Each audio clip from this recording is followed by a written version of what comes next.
तर धाराशिव जिल्ह्यामध्ये रात्री 7 ते 9 या 2 तासांच्या काळात टीव्ही बंद ठेवण्यात येणार आहेत आणि तसा निर्णय झाल्याची माहिती जिल्हा परिषदेच्या अध्यक्षा अर्चना पाटील यांनी दिली।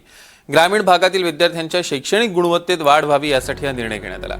संध्याकाळी 7 वाजता जिल्ह्यातील प्रत्येक गावात भोंगा वाजेल। मग विद्यार्थ्यांनी टीव्ही बंद करून पुढचे 2 तास फक्त अभ्यास करावा असं आवाहनात म्हटलंय। या निर्णयाच्या अंमलबजावणीसाठी गुड मॉर्निंग पथकाप्रमाणे एक वेगळं पथक सुद्धा तयार करण्यात येणार आहे।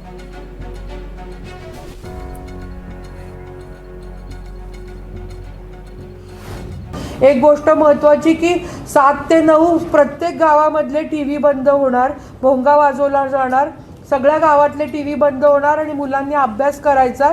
मग त्याच्यामध्ये जसं सकाळी गुड मॉर्निंग पथक असायचं की टॉयलेटला कोण बाहेर जात नाही ना, तसं कोणी टीव्ही चालू करत नाही म्हणून आमचं हे बघायचं पथक असणार आहे। आणि आम्ही मोठ्या मोठ्या ग्रामपंचायतीमध्ये स्टडी रूम्स आखून एखादा शिक्षक तिथं देऊन होमवर्क करायला किंवा अवांतर वाचन करायला तिथं करतोय। दरम्यान आपण बघतोय की बरोबर संध्याकाळी आता 7 वाजता भोंगा वाजणार आहे आणि 7 ते 9 2 तास धाराशिव जिल्ह्यातले टीव्ही बंद असणार आहेत।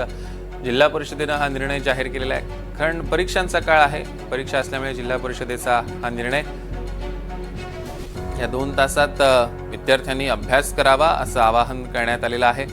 सोबतच त्यांनी अवांतर वाचन सुद्धा करावं असं सुद्धा सांगण्यात आलंय। त्यामुळे या 2 तासात टीव्ही पूर्णतः बंद असणार आहे आणि फक्त मुलांना परीक्षेचा अभ्यास करावा लागेल आणि त्यासाठी ते नीट अभ्यास करतायत की नाही हे पाहण्यासाठी विशेष पथकाची सुद्धा स्थापना करण्यात येईल।